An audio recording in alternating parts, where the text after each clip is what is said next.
ಕರ್ಣಗೆ ಯಾವ ರೀತಿಯಾಗಿರುವಂತಹ ಗುಣ ಐತಿ ಅನ್ನುವಂಥದ್ದು ಒಂದು ಉದಾಹರಣೆ.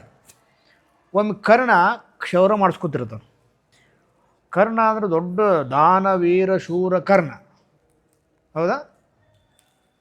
ಅವಾಗ ದಾನಶೂರ ಕರ್ಣ ಅಂತ ಅವಾಗ ಹೆಸರು ಯಾಕೆ ಬಂತು? ಅವಾಗ ದಾನ ಮಾಡೋ ಗುಣ ಭಾಳ ಇತ್ತು.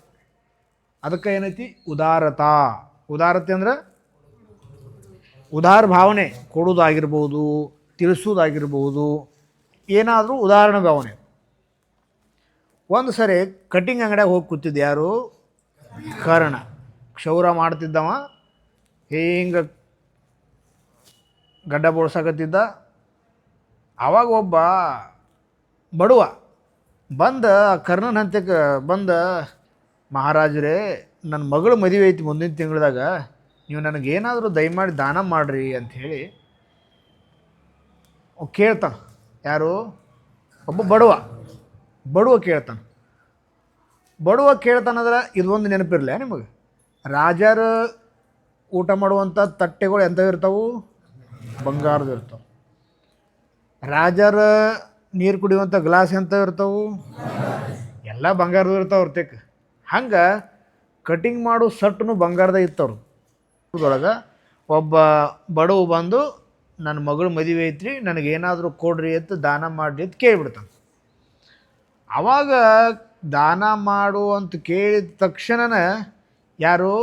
ಕರ್ಣ ಅಲ್ಲೇ ಕಟಿಂಗ್ ಮಾಡೋಕೆ ಒಂದು ಬಟ್ಲ ಚಾಕು ಎಲ್ಲ ಇರ್ತಾವಿಲ್ಲ, ಅದು ಕಟಿಂಗ್ ಮಾಡೋದು ಬಟ್ಲೂ ಸಹಿತ ನೀರು ಹಾಕೋ ಬಟ್ಲು ಇರ್ತದಿಲ್ಲ, ಆ ಬಟ್ಲೂ ಬಂಗಾರದಿತ್ತು.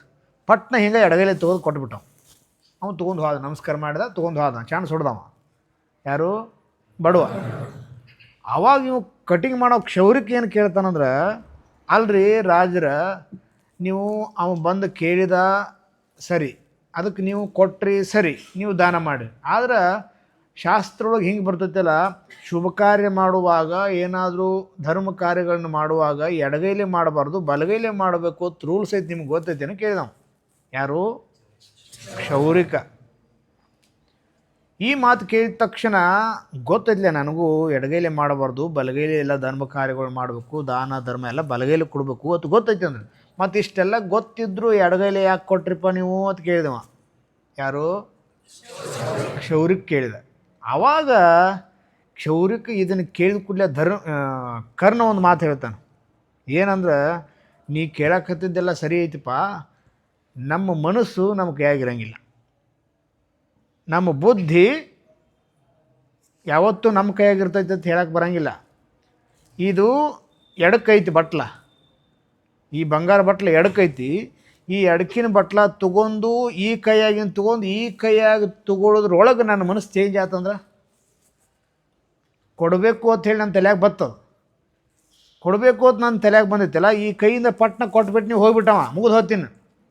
ಆದ್ರೆ ಈ ಕೈಯಾಗಿನ ತೊಗೊಂಡು ಬಲಗೈಗೆ ಇಟ್ಕೊಂಡು ಬಲಗೈಯಿಂದ ನಾ ದಾನ ಕೊಡಬೇಕು ಅಂದ್ರೆ, ಎಡಗೈಯಿಂದ ಬಲಗೈಗೆ ಬರೋದ್ರಾಗ ಆ ನನ್ನ ಮನಸ್ಸು ಚೇಂಜ್ ಆಯ್ತು, ಕೊಡಬೇಡ ಅಂತ ನನ್ನ ಮನಸ್ಸು ಚೇಂಜ್ ಅಂದರೆ ಏನು ಮಾಡಲಿ ಅನ್ನೋ. ಅದಕ್ಕೆ ಆ ಒಂದು ಉದ್ದೇಶಕ್ಕೆ ಎಡಗೈಲಿ ದಾನ ಮಾಡಿ ಅಂಥೇಳಿ ಕರ್ಣ ಆ ಕ್ಷೌರಿಕೆ ಉತ್ತರ ಕೊಡ್ತಾನೆ. ಇದು ಸತ್ಯ ಐತಿ. ಒಂದು ಮನಸ್ಸು ಚೇಂಜ್ ಆಗೋಕ್ಕೆ ಎಷ್ಟು ಟೈಮ್ ಬೇಕು? ಒಂದು ಸೆಕೆಂಡಲ್ಲಿ, ಮಿನಿ ಸೆಕೆಂಡ್ ಸಾಕು, ಒಂದು ಮಿನಿ ಸೆಕೆಂಡ್. ಅದಕ್ಕೆ ಆ ಕರ್ಣ ದಾನ ಮಾಡುವ ಸಂದರ್ಭದೊಳಗೆ ನಾವು ಇದನ್ನು ವಿಚಾರ ಮಾಡ್ಕೋತ ಕೂತೀವಿ ಅಂದ್ರೆ ನಮ್ಮ ಮನಸ್ಸು ಚೇಂಜ್ ಆಕೈತಿ.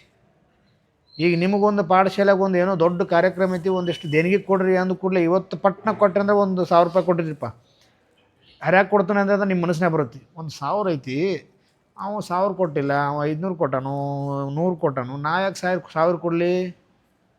ಅದ 1000ದಾಗ 500 ಕೊಟ್ಟು 500 ರೂಪಾಯಿ ಇಟ್ಕೊಂಡಿವಂದ್ರೆ ಅದು ನಮಗೆ ಎದಕ್ಕೆ ಖರ್ಚಿಗೆ ಆಕೈತಿ. ಹಿಂಗೆ ಮನಸ್ಸು ಚೇಂಜ್ ಆಕತ್ತಿಲ್ಲ. ದಾನ ಮಾಡುವಾಗ ಮನಸ್ಸಿನಾಗ ಬತ್ತಂದ್ರೆ ಆಗಿಂದಾಗ ಮಾಡಿಬಿಡಬೇಕು ಅನ್ನುವಂಥ ಪಾಠ ಯಾರು ಕಲಿಸಿದ್ರಂದ್ರೆ ಅವ ಕರ್ಣ ಕಲಿಸಿದ. ಕರ್ಣನಿಗೆ ಉದಾತ್ತವಾಗಿರುವಂಥ ಗುಣ ಇದೆ. ಇದೊಂದು ಕರ್ಣನ ಉದಾರತೆಯ ಬಗ್ಗೆ ಒಂದು ಪಾಠ.